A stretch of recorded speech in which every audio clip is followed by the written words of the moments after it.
Tiada yang mustahil dan tiada yang sukar bagimu Tuhan dan bagiku yang percaya.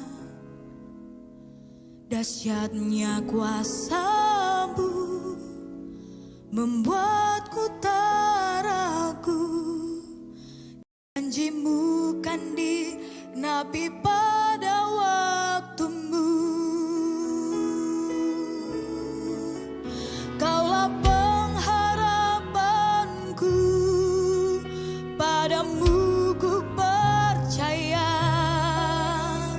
Walau tiada dasar bagiku untuk berharap, imanku takkan luruh, bahkan semakin teguh saat aku memuliakan nama-Mu. Tiada yang mustahil bagimu Tuhan, tiada yang mustahil dan tiada yang sukar bagimu Tuhan dan bagiku yang percaya. Sebab dahsyatnya kuasa-Mu, amin Tuhan, membuatku tak ragu. Janji-Mu kan digenapi pada waktu-Mu. Kau pengharapanku,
Shalom saudara-saudari semua, kembali kita ikutin ibadah online kita minggu ini, lanjutan dari minggu lalu, tetapi saya percaya ini satu kesatuan di mana Tuhan mau tuntun kita sehingga kita hidup berkemenangan. Yuk kita mulai saja dengan doa. Bapa di surga, terima kasih bahwa kami ada di dalam kerajaan Allah karena darah Yesus, karya Tuhan Yesus. Sebab itu, hari ini tuntun kami sehingga kami mengenal dan memahami dan juga terus terarah pikiran kami bahwa kami ini sudah ada di dalam kerajaan Allah dan kerajaan Allah ada di tengah kami sehingga kuasa kerajaan Allah boleh terjadi di dalam kehidupan kami. Kami siap untuk mendengar tuntunan-Mu di dalam nama Tuhan Yesus. Mari kita yang siap katakan, amin, saudara-saudari. Oke, kita lanjut aja. Kita ingat bahwa minggu lalu kita sudah melihat tentang kerajaan Allah, bahwa kita harus ada di dalam kerajaan Allah. Amin. Kenapa? Kalau kita ada di dalam kerajaan Allah, maka kita akan dimampukan. Kita akan mempunyai otoritas ilahi yang bukan bersumber daripada kita. Karena kerajaan Allah berbicara kita menempel dengan Tuhan, kita dekat dengan Tuhan, dan tentang siapa Tuhan, bukan siapa kita. Amin, saudara-saudari. Ya, makanya itulah kerajaan Allah bukan berbicara tentang kemampuan kita, tetapi apa yang Dia sanggup lakukan. Buat Dia tidak ada yang mustahil. Dan kerajaan Allah berbicara bahwa membuat kita semakin terpesona sama Dia, sehingga kita semakin berlimpah ingin mengenal Dia, saudari. Ketika kita ingin mengenal Dia, semakin dalam mengenal Dia, maka Anda akan melihat, Anda dan saya akan melihat bagaimana kuasa itu, damai sejahtera itu akan semakin berlimpah di dalam kehidupan kita. Amin. Nah, sekarang kalau kita tahu bahwa kita sekarang ada di dalam kerajaan Allah dan kita harus berdiri di kerajaan Allah, bagaimana sekarang agar kita terus bisa ada di kerajaan Allah? Dan inilah yang kita mau bahas minggu ini, saudara-saudari. Amin. Nah, sebelumnya saya mau katakan bahwa ketika Anda dan saya terima Yesus, Anda dan saya itu sudah diselamatkan, dipindahkan dari kerajaan gelap kepada kerajaan terang. Tetapi itu baru roh. Roh kita sempurna. Sekarang roh kita adalah roh anak Allah. Roh yang berdiri di dalam kerajaan Allah. Tapi tubuh kita belum. Tubuh kita nanti, tubuh ke Yesus datang kedua kali, kita diberi tubuh kemuliaan. Nah, ada bagian lain lagi dalam hidup kita yang disebut jiwa kita. Jiwa kita inilah yang harus kita tentukan. Karena itulah yang menentukan kita berdiri di kerajaan Allah ataupun di kerajaan dunia. Kalau kerajaan dunia, saya kasih gambaran yang seperti ini, ya. Anda akan lihat ini seperti main anak-anak memang, tetapi Anda ngelihat ya, jiwa itu adalah di tengah, netral. Dia tergantung siapa yang jadi lokomotif, yang jadi supirnya. Tetapi saudara-saudari, kerajaan dunia yang jadi lokomotif adalah tubuh kita, daging kita, dunia yang kelihatan. Dan roh disuruh ngikutin. Jadi roh nggak berfungsi di belakang, ngikutin doang. Jadi kalau yang dunia bilang A, roh nggak bisa apa-apa. Karena jiwanya juga bilang ikutin itu. Ya. Kalau dibilang B, ya B. Dan dunia, ketika dunia menuntun kita, maka itu akan beratas. Itu akan membuat Anda dan saya tidak berdaya. Dan juga akhirnya dalam 1 Yohanes 2 katakan, dunia lenyap dengan segala keinginannya. Artinya, semuanya itu sia-sia, saudara-saudari. Tetapi ketika Anda mengikuti kerajaan surga ataupun kerajaan Allah, Anda menjadikan roh yang menjadi supirnya. Saudara-saudari, kita tahu kemarin kita belajar tentang kompas di mana kita berada. Kalau kita berjalan, ya kalau kita traveling, kita perlu kompas hingga kita tahu kita ada di mana. Tetapi untuk mengarahkan kita butuh setir. Amin ya? Kita butuh ke motor, mesin, dan setir. Motornya bukan hanya menggerak mesin itu bergerak, tetapi juga ada kendali membuat kemana kendaraan itu akan dibawa. Nah, ini yang kita mau. Amin. Kita mau pegang kendali motor itu, dan harus yang pegang kendali adalah roh. Karena roh kita sempurna bersekutu dengan Roh Kudus, sehingga ketika kita dituntun oleh roh, maka tubuh dan daging akan ngikutin. Artinya apa sih? Artinya begini, ketika kita membiarkan roh yang memimpin kita, maka jiwa akan ngikutin. Jiwa kita pun harus ikutin, harus selaras. Ketika jiwa kita ikutin selaras, maka tubuh, daging, dan dunia akan mengikuti apa yang dikatakan roh. Firman Allah adalah roh. Janji-janji Allah akan terjadi. Tubuh kita, daging, dunia akan ngikutin apa yang dikatakan roh. Dan firman Tuhan katakan tidak terbatas kuasa Allah. Firman Tuhan katakan tidak ada yang mustahil bagi Allah. Dan bagi orang yang percaya, firman Tuhan katakan kerajaan Allah bicara kuasa, bukan hanya perkataan.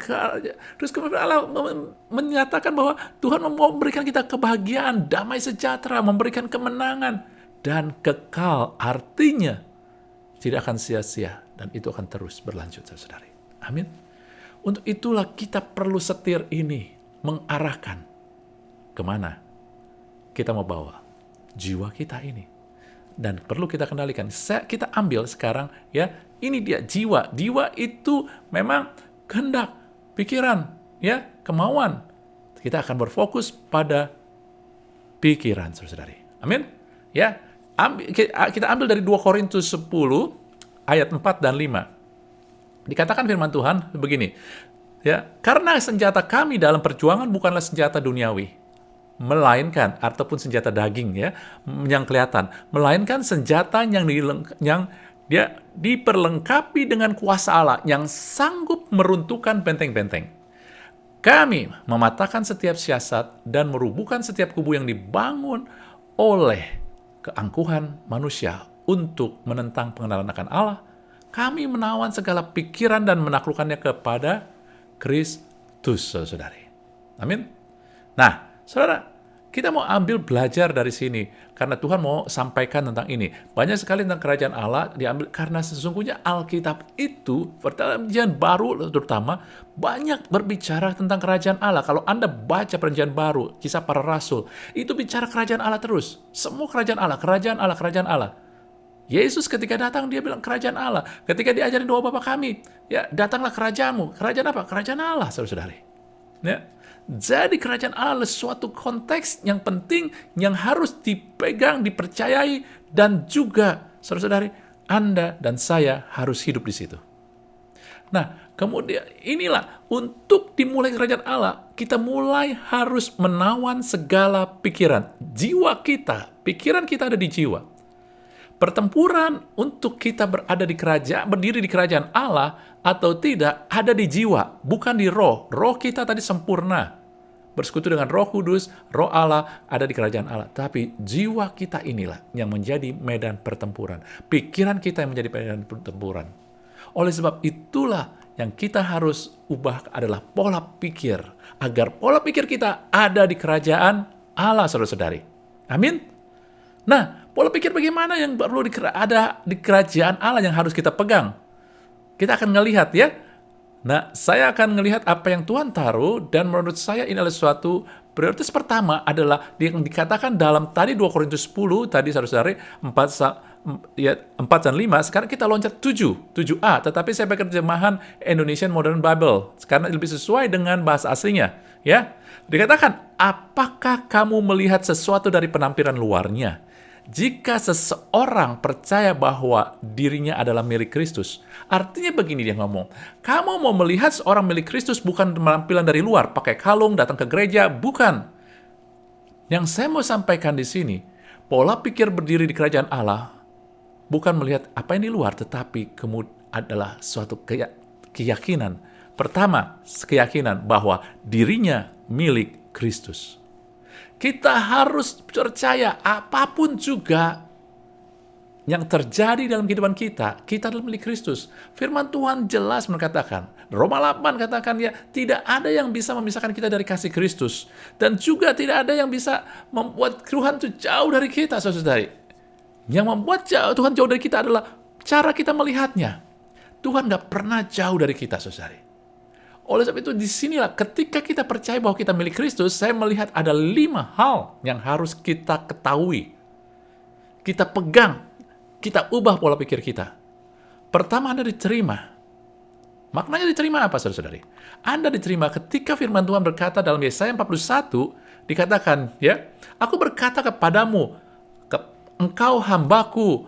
Ya, ini dalam perjanjian lama, maka masih disebut hamba. Tetapi sekarang perjanjian baru kita anak. Aku telah memilih engkau dan tidak menolak engkau. Apapun keadaan kita, apapun kemampuan kita, saudara-saudari, Anda dan saya diterima. Karena Anda dan saya diterima karena penebusan oleh darah Yesus, bukan oleh perbuatan kita. Karena oleh sebab itu, perbuatan kita nggak menentukan untuk kita diterima apa enggak, tetapi ketika iman kita menerima Yesus, kita sudah diterima. Ketika kita menerima perjamuan kudus, ingat, ya, siapa yang makan tubuhku dan minum darahku, ia akan tinggal dalam aku, dan aku di dalam dia. Artinya, tinggal di dalam Kristus, Kristus di dalam kita, dan kita di dalam Kristus, bukan perbuatan kita, tetapi karena iman kepada karya Tuhan Yesus. Itulah kita makan tubuh dan darahnya. Ketika kita di dalam Yesus, maka Allah Bapa melihat kita seperti melihat Yesus, saudara-saudari. Sehingga kalau Allah Bapa menerima Yesus, dia menerima Anda dan saya. Tidak ada yang bisa memisahkan. Apapun juga, kesukaran, kesulitan, maaf, Anda mungkin juga kalau tahu kita nggak ada yang layak. Paulus pada akhirnya dia bertumbuh, berkenal, makin dekat sama Tuhan. Akhirnya dia menyadari bahwa dia merasa dia orang paling berdosa dari antara semua orang berdosa. Tetapi itu pun tidak membuat Allah lari dari dia. Justru kasih karunia Allah semakin nyata, saudara-saudari. Hal yang lain adalah Anda dikenal. Dunia membuat Anda mencari sesuatu supaya Anda terkenal. Tetapi tahukah Anda, Tuhan memanggil Anda dengan nama Anda. Dia nggak akan manggil kamu hamba. Berdiri lama iya, tetapi Anda sekarang dipanggil dengan nama. Firman jelas mengatakan, ya, aku mengenalmu. Aku menyebutmu dengan namamu. Ya, bahkan dikatakan dalam saya, dia mengukir nama kita di tangannya. Amin, saudara-saudari. Luar biasa. Ketika Tuhan dipaku di salib, salah satu bagian yang saya lihat ketika dipaku di salib adalah nama kita diukir. Saudara bisa hilang nama kita diukir? Nggak bisa. Tuhan kenal. Tuhan ukir nama kita di hati. Kita dikenal, saudara-saudari, oleh Tuhan. Amin. Dan ketika Anda baca dalam perjanjian baru, berbeda sekali. Dalam perjanjian lama, saudara, di dalam kitab Kejadian ketika Allah mencari Adam, dia cari, Adam engkau di mana? Tetapi ketika Yesus datang, dia selalu katakan, ini aku. Ketika murid-muridnya takut ada di tengah perahu yang gelombang badai, Tuhan datang, ini aku. Ketika Tuhan mengatakan, mari datang kepadaku, hai kamu yang letih lesu beban berat. Dengan kata lain dia mengatakan, ini aku, datang kepadaku, saudara-saudari. Artinya apa? Dia hadir, dia selalu hadir. Ketika Anda percaya bahwa kita milik Kristus, milikilah pola pikir bahwa dia selalu hadir, karena dia selalu katakan, ini aku, ini aku, ini aku. Ketika kita di dalam kekelaman, kita jatuh bahkan di dalam dosa, Tuhan hadir, ini aku. Untuk apa? Mengangkat Anda kembali. Anda ngelihat nggak? Bukannya wanita yang tertangkap berzina yang nyari Yesus. Yesus yang menempatkan diri di situ. Sehingga ketika wanita itu mau dihukum, Yesus ada di situ. Ini aku. Walaupun dia nggak ngomong, tetapi kehadirannya ada. Dan dia ada bukan untuk menutupi dosa orang wanita berzina itu. Tidak. Tetapi untuk memberi kesempatan yang baru. Anda dan saya pun juga sama. Kehadiran Tuhan selain memberikan kelegaan, pertolongan, tetapi juga mengangkat Anda kembali. Tetapi disinilah ada di pola pikir kehendak bebas kita. Kita harus datang. 1 Yohanes 1 katakan, jika kita mengaku dosa kita, maka dia setia dan adil akan mengampuni kita kembali. Dan kita akan dikuduskan dan disucikan kembali. Bukan hanya diampuni, dikuduskan, tetapi dikuduskan kembali, disucikan kembali. Anda seperti tidak berdosa lagi ketika Anda mengaku. Anda ngerti kata mengaku, arti Anda nggak mau berbuat lagi, saudari. Bukan hanya mengaku supaya jangan dihukum, tetapi Anda nggak mau berbuat lagi. Karena Anda milik Kristus, Anda harus menjadi bagian dia. Amin ya. Dan ketika kita percaya bahwa Kristus, maka kita ini anak Allah. Roma 8, ya, jika roh Allah ada pada kita, roh Kristus ada pada kita, tentu ada. Maka roh itu juga bersaksi dengan kita, bahwa kita ini anak-anak Allah. Dan Anda tahu ketika kita percaya milik Kristus, Anda tahu kerinduan Tuhan adalah untuk intim, untuk dekat dengan Anda. Ketika Tuhan datang, dia selalu mau dekat. Dia mau intim. Makanya Anda ngelihat suatu keintiman yang diperlihatkan di dalam Kidung Agung. Engkau milikku, kekasihku milikku. Ini suatu hubungan yang intim. Ini yang Tuhan inginkan. Saudari. Amin. Sebab itu ketika Anda percaya pada milik Kristus, percaya Tuhan gak pernah jauh. Tuhan mau dekat sama Anda. Tuhan mau hadir. Anda tahu keintiman? Anda kalau punya pasangan hidup ataupun Anda mau dengan anak lah ya, misalkan ya. Sebagian belum punya pasangan hidup, mungkin ya dengan anak, dengan orang tua. Kalau Anda mau intim, itu unik. Artinya cara kita intim, cara kita dekat dengan seseorang yang spesial itu harus sesuai dengan ciri masing-masing. Artinya nggak umum dengan semua. Anda berhubungan dengan Tuhan nggak perlu ikutin orang lain. Ada orang lain intim dengan Tuhan, dia berdoa, masuk kamar, tutup pintu, berdoa 1 jam. Tapi ada orang yang intim dengan Tuhan ketika dia naik mobil, naik motor, dia kerja, dia ngobrol sama Tuhan. It's okay. Cara Anda intim, dekat dengan anak Anda, ataupun orang tua Anda, satu sama lain bisa berbeda, bukan? Jadi itu dia. Lalu itu jangan dilihat dengan apa yang dunia perlihatkan, tetapi ingat, keintiman itu adalah masalah hati, bukan masalah yang di luar. Ada orang yang kelihatannya biasa-biasa aja, tapi hubungannya dekat sekali, karena saling pengertian dari dalam. Oke ya, saudara-saudari? Nah, kita nggak akan panjang dari situ. Yang kedua, sekarang kita akan ngelihat pola pikir apa yang harus kita miliki supaya kita tetap berdiri di kerajaan Allah ini, di pikiran kita, karena pikiran inilah yang menentukan keselarasan. Sehingga kuasa roh Allah, roh kudus, roh kerajaan Allah ini boleh termanifestasi di dalam dunia. Ya, dikatakan tadi, ya 2 Korintus 10:4-5, ya. Nah, saya langsung aja poin-poinnya, tadi Anda sudah baca 2 Korintus 10:4 dan 5. Saya mau katakan poinnya. Kami menawan segala pikiran dan menaklukkannya kepada Kristus. Pikiran ini harus ditaklukkan kepada Kristus. Ini bukan sekedar kata-kata. Saya mau kasih Anda unjuk sesuatu bahwa makna dari menaklukkan pikiran kita kepada Kristus. Saudara-saudari, menaklukkan pada Kristus berarti begini. Kalau Anda takluk, tunduk kepada seseorang, artinya orang ini lebih tinggi. Ketika Anda menaklukkan diri Anda kepada seseorang, orang ini Anda taruh di posisi yang lebih tinggi. Sehingga menaklukkan diri pada Kristus artinya membuat Tuhan lebih tinggi dari apapun juga. Anda akan melihat Tuhan. Kalau Anda menaklukkan, Anda melihat lebih tinggi, artinya Anda mau mendedikasikan. Anda mau komitmen sama Tuhan. Anda ingat pelajaran Ruth, kalau belum Anda ngelihat ya PA kita di Ruth memulai kehidupannya, memulai ketika dia balik ke Bethlehem bersama Naomi, dia mulai dengan dedikasi kepada Tuhan, bukan kepada manusia, kepada Tuhan. Dia mengikat janji dengan Tuhan, karena dia tahu Tuhan lebih tinggi. Sehingga dia bersumpah, demi Tuhan. Itulah karena dia menaruh Tuhan lebih tinggi. Dia mau dedikasikan. Saudara-saudari, ketika Anda menaklukkan pada Kristus, ini bicara Anda mendedikasikan. Apa yang Anda mau taklukkan? Pikiran Anda minta. Pernahkah Anda minta, Tuhan, saya mau bikin komitmen, saya mau dedikasikan pikiran saya hanya mau pakai pikiran buat tentang Tuhan aja. Kadang kita nggak sadar bahwa dedikasi itu adalah membuat otak kita, jiwa kita tersadar. Hey, kamu kan sudah dikhususkan. Tapi sebelum Anda dedikasi, pikiran Anda bisa lari kemana-mana. Tapi belajarlah, coba mulai. Mulai Anda belajar. Saya pun belajar. Saya dan Anda bukannya saya lebih hebat, tetapi Tuhan menuntun kita sama-sama. Saya belajar untuk memulai mendedikasikan. Saya mendedikasikan keluarga saya. Sehingga saya tahu bahwa keluarga saya, ini Tuhanlah yang lebih tinggi. Tujuan Tuhanlah. Saya menaruh keinginan saya, kemauan kita serahkan, kita minta ke Tuhan. Tetapi karena dedikasi saya kepada Tuhan, saya melihat juga, Tuhan, tujuanmu lebih tinggi daripada tujuan saya.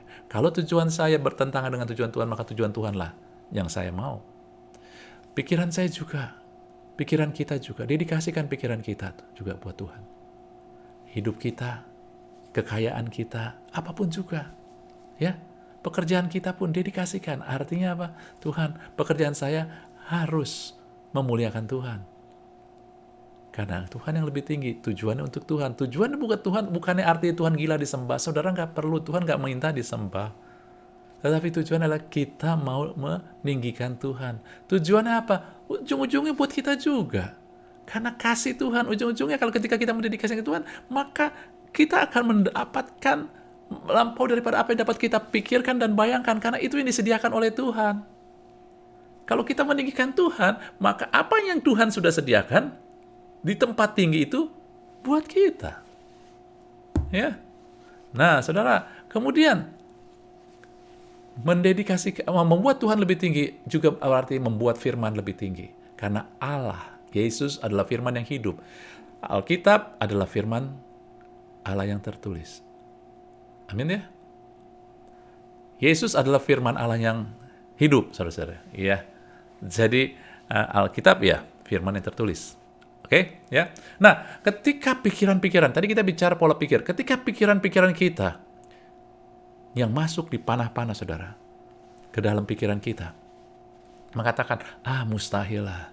Maka Anda harus membuat firman Tuhan lebih tinggi. Anda bikin, tidak ada yang mustahil bagi Allah dan bagi orang yang percaya. Ketika Anda merasa, saya nggak punya apa-apa. Saya nggak cukup buat saya. Tapi Anda buat firman Allah lebih tinggi. Karena Anda membuat Tuhan lebih tinggi. Allahku akan mencukupi kebutuhan, kekayaan, dan kemuliaannya. Anda ketika pikiran itu yang kamu nggak punya cukup, kamu nggak bisa sembuh, itu akan membuat Anda khawatir. Anda mulai beralih. Buat firman itu lebih tinggi. Itulah yang menaklukkan kepada Kristus. Menaklukkan pikiran kita pada Kristus. Anda, bagaimana cara menaklukkannya? Ini bukan perkataan aja. Anda menggemakan firman. Anda melihat firman lebih unggul, lebih tinggi, lebih berotoritas. Itulah yang dikatakan menaklukkan pikiran pada Kristus. Anda buat firman Tuhan lebih benar. Anda mungkin dipanah-panah dengan kenyataan, dengan fakta. Kamu sakit, kamu nggak punya uang, kamu nggak punya A dan B kemampuan. Tapi mulai Anda berkatakan, ya benar, kenyataan sebagai itu. Tetapi firman yang lebih tinggi dari segalanya mengatakan, aku mampu melakukan segala perkara. Bilur-bilur Yesus menyembuhkan aku. Anda terus pegang itu.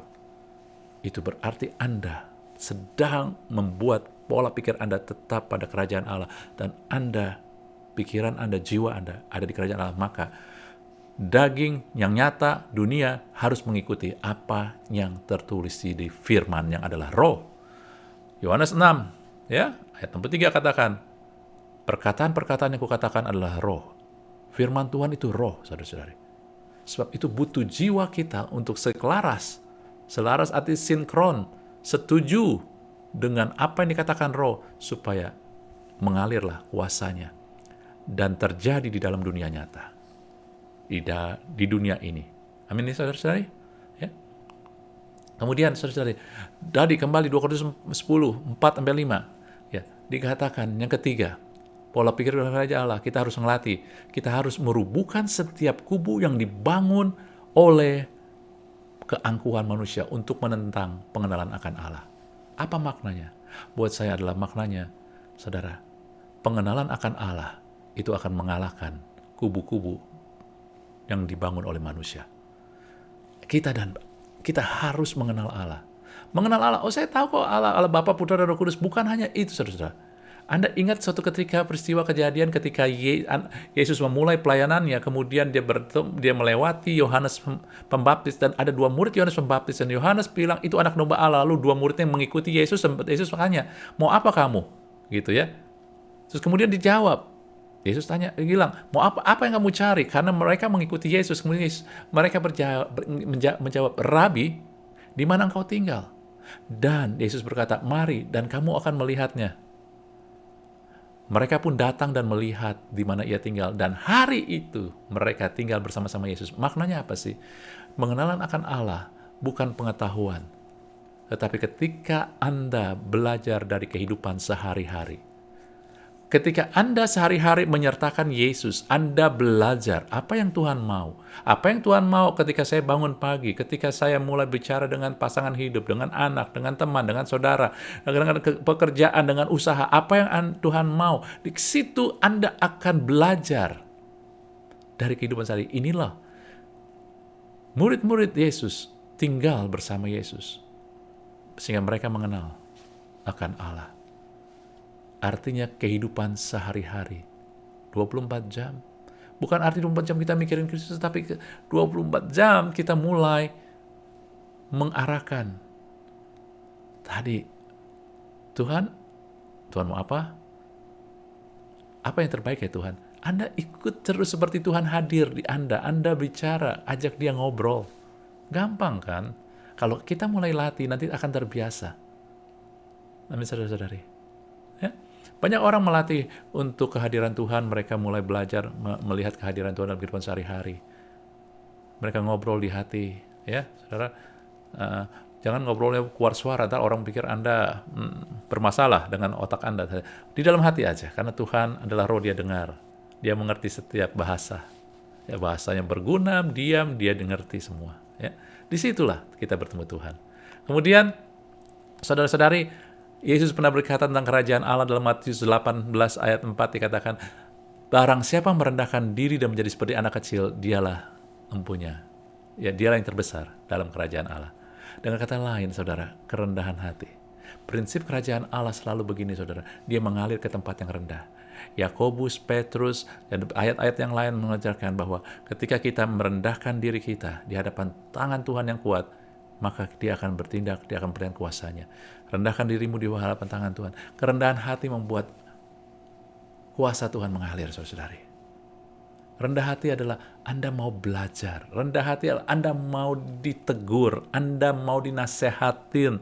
Anda mau belajar. Karena ini berhubungan dengan pengenalan Allah. Anda mau ditegur. Anda tahu ketika murid-murid datang hidup bersama Yesus, apakah mereka nggak akan ditegur? Ditegur. Mereka juga mau belajar. Amin. Itulah kerendahan hati. Kemudian, saudara, kita lanjut aja ya. Nah, ini dia. Dikatakan kemudian dalam Filipi 3 ayat 9, Anda harus kenal Allah, karena salah satu prinsip kerajaan Allah adalah begini. Kita dibenarkan karena percaya pada Kristus. Paulus berkata, dan berada dalam Dia, bukan dengan kebenaranku sendiri, karena mentaati hukum Taurat, melainkan dengan kebenaran karena percaya pada Kristus. Yaitu kebenaran yang Allah anugerahkan berdasarkan kepercayaan. Dengan kata lain, ketika Anda mengenal Allah, Yohanes 1 ayat 17 katakan, ya, kebenaran dan kasih karunia datang dari Yesus. Yesus adalah Allah. Sehingga ketika Anda mengenal Allah, akan melihat segala sesuatu yang datang dari Allah adalah kasih karunia semata-mata. Bahkan kalau saya dibenarkan, bukan karena perbuatan saya, tapi kasih karunia. Semakin Anda mengenal ini, semakin Anda tenang. Kenapa saya bisa ditolong? Kasih karunia Allah. Bukan karena saya melakukan sesuatu yang luar biasa hebat. Tapi kalau saya melakukan sesuatu buat Tuhan karena saya anak Tuhan, saya terhubung sama Tuhan, saya dekat, saya mengasihi Tuhan, karena Tuhan begitu mengasihi saya. Amin, saudara-saudari? Ya?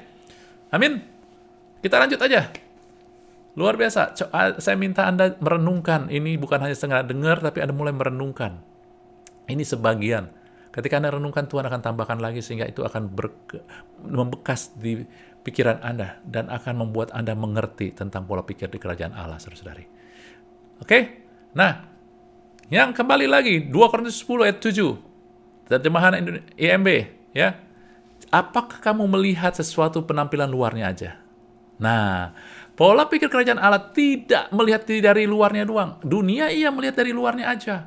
Kecantikan, kemolekan, posisi, kekayaan, ya. Para semua, itu dunia, saudara-saudari. Tetapi kalau kerajaan Allah melihat yang tidak kelihatan. Dalam firman Tuhan dikatakan bahwa, ya, dalam 2 Korintus 4 ayat 18, sebab kami memperhatikan yang tidak memperhatikan yang kelihatan, tetap melainkan yang tak kelihatan. Karena yang kelihatan adalah sementara, yang tidak kelihatan kekal. Saudara, ini bicara tentang kerajaan Allah.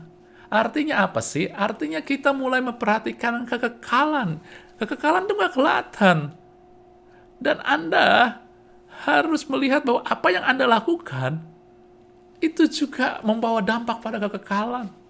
Karena, saudara-saudari, kita masuk surga karena darah Yesus. Tetapi, apa yang kita dapatkan di surga nanti tergantung daripada apa yang kita perbuat sekarang. Ya, amin. Nah, kemudian juga apa sih yang melihat yang tidak kelihatan? Melihat yang tidak kelihatan bicara iman juga. Ibrani katakan iman adalah dasar dari segala sesuatu yang kita harapkan dan bukti dari segala sesuatu yang tidak kita lihat, tidak kelihatan. Iman, saudara-saudari. Ya. Jadi, pola pikir kerajaan Allah bukan hanya sekedar melihat fakta, melihat kenyataan, tetapi melihat iman. Kalau Tuhan berkata ini, firman Tuhan berkata itu, pasti terjadi. Walaupun sekarang saya nggak ngelihat, tapi pasti terjadi. Itu dia. Oleh sebab itu, jangan biasakan kita hidup hanya dengan fakta. Ketika kita hanya belajar hidup dengan fakta, membiasakan hidup dengan fakta, maka Anda nggak Anda susah untuk melihat mujizat. Saudara, kerajaan Allah bicara penyediaan. Anda bukan berusaha untuk mendapatkan, tetapi kerajaan Allah, realitas kerajaan Allah adalah sudah tersedia. Tapi nggak kelihatan. Oleh sebab itu, Anda perlu iman untuk mengambilnya. Jiwa Anda harus melihat itu. Mata rohani Anda harus melihat itu. Mata hati Anda harus melihat itu. Kerajaan Allah, Yesus sudah bayar segalanya di atas kayu salib, saudara-saudari. Tahu nggak? Baik kesembuhan, keberhasilan, kemenangan, masa depan Anda, semua. Yesus sudah bayar. Tapi mana Pak, saya nggak ngelihat, hidup saya susah sekarang. Jangan ngelihat yang kelihatan aja. Anda harus ngelihat, itu sudah ada walaupun tidak kelihatan. Dan Anda harus mulai ambil dengan iman. Amin ya. Kemudian juga saudara-saudari, Anda harus tahu juga bahwa yang tidak kelihatan juga bicara benih. Kerajaan Allah, Yesus selalu berkatakan bicara tentang benih. Apa yang benih? Dunia selalu mau kelihatannya besar. Tapi orang-orang yang memiliki mental kerajaan Allah, biasakanlah, saudara, benih. Benih bisa bicara firman, iya, tetapi benih juga adalah sesuatu hal yang kecil yang Anda dan saya lakukan. Kadang nggak kelihatan kok, saudara-saudari. Tapi percayalah, tidak ada jeripaya kita sekecil apapun yang akan sia-sia. Oleh sebab itu, kalau Anda berbuat baik, orang nggak tahu, nggak ada apa-apa. Benih nggak kelihatan, kecil. Iya kan? Nggak usah. Kita melakukan sesuatu bukan karena, tetapi ingat ketika kita melakukan sesuatu, walaupun kecil, nggak kelihatan, Yesus bilang, segala sesuatu yang kamu lakukan buat orang yang paling kecil, paling hina, paling kecil, itu kamu lakukan buat aku. Dan nggak hilang berkatnya.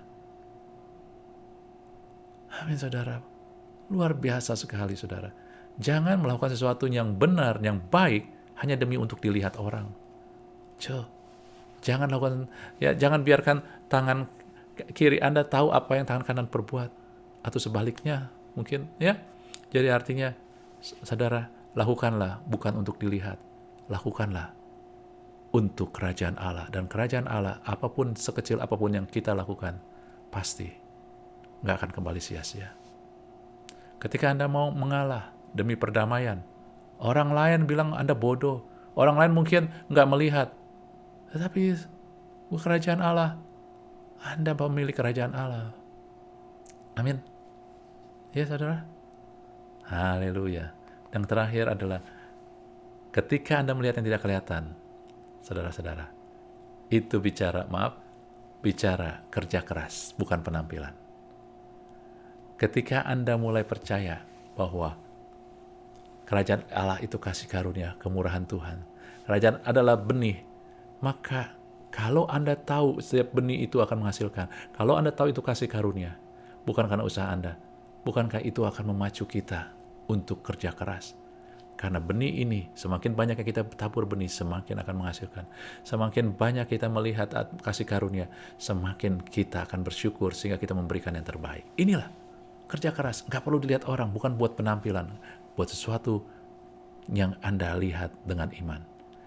Maka ketika terus pola pikir kerajaan ini ada pada kita, maka itu akan menjadi budaya, gaya hidup kita, saudara-saudari. Ketika menjadi gaya hidup kita, kita akan melihat bahwa tidak terbatas kuasa Tuhan. Tidak ada yang mustahil. Anda akan melihat mujizat-mujizat. Anda dan saya akan melihat mujizat-mujizat, kuasa-kuasa yang adikodrati. Kita akan melihat kuasa Tuhan, kita akan melihat kebahagiaan, kemenangan, kedamai sejahtera. Kita nggak khawatir, nggak takut apa-apa, saudara-saudari.